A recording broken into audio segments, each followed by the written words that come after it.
لا احتاج لثبات أن الله هو أفصل أصدقائي. يمكنني أن أحتفظ بهذا الأنفسي. ولا يشعل الناس سراج أويزون تحت السل بل علي منار في زي لجميع من في المنزل.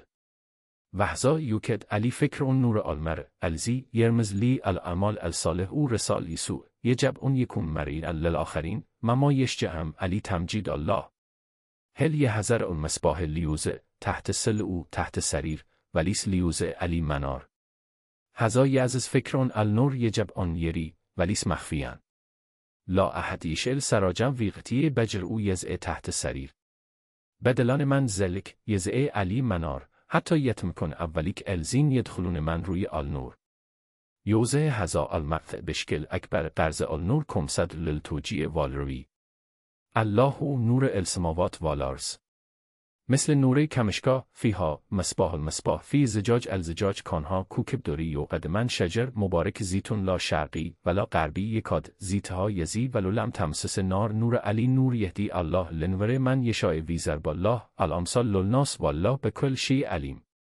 أذكر قال الله يا عيسى ني متوفيق ورافق لي ومترك من الزين كفر وجعل الزين اتبعوك فوق الزين كفر و لي يوم القيام سم لي مرجعكم فاحكم بينكم فيما كنتم فيه تختلفون وقولم نا قتلنا المسيح عيسى ابن مريم رسول الله وما قتلوه وما صلبوه ولكن شبه لهم ون الزين اختلافا فيه لفي شك منه ما لهم من علم لا اتباع الزن وما قتلوه يقينا ولكن رفع الله ليه وكان الله عزيزا حكيما اليوم اكملت لكم دينكم وتممت عليكم النعمتي ورزيت لكم السلام دينا فباي حديث بعده يومنون وقال الرسول يا رب قومي اتخذوا هذا القرآن مهجور سنری هم آیاتنا فی الآفاق و فی انفسهم حتی یتبین لهم ان الحق و لم یکف بربک ان علی کل شی شهید و ذا وقع القول علیهم اخرجنا لهم دابمن الارز تکلمهم اون الناس کانوا بایاتنا لا یؤمنون.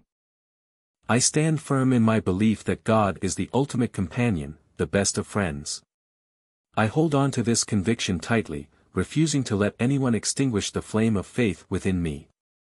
Instead of hiding this light, I choose to let it shine brightly for all to see, like a beacon atop a minaret, guiding others towards the glory of God. Why would anyone bring a lamp only to hide it away under a basket or beneath a bed? No, the light must be displayed proudly, like a candle placed on a minaret for all to behold. This light serves as a symbol of guidance and vision, illuminating the path towards righteousness and truth.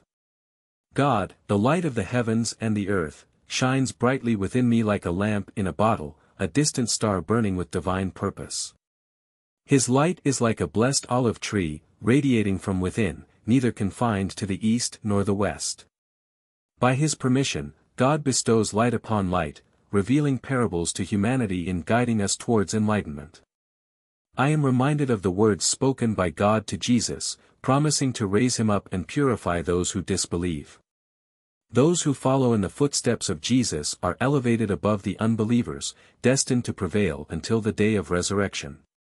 God's wisdom is infinite, his mercy boundless. On this day, he has perfected our religion, showering us with his favor and blessing us with Islam as our chosen path.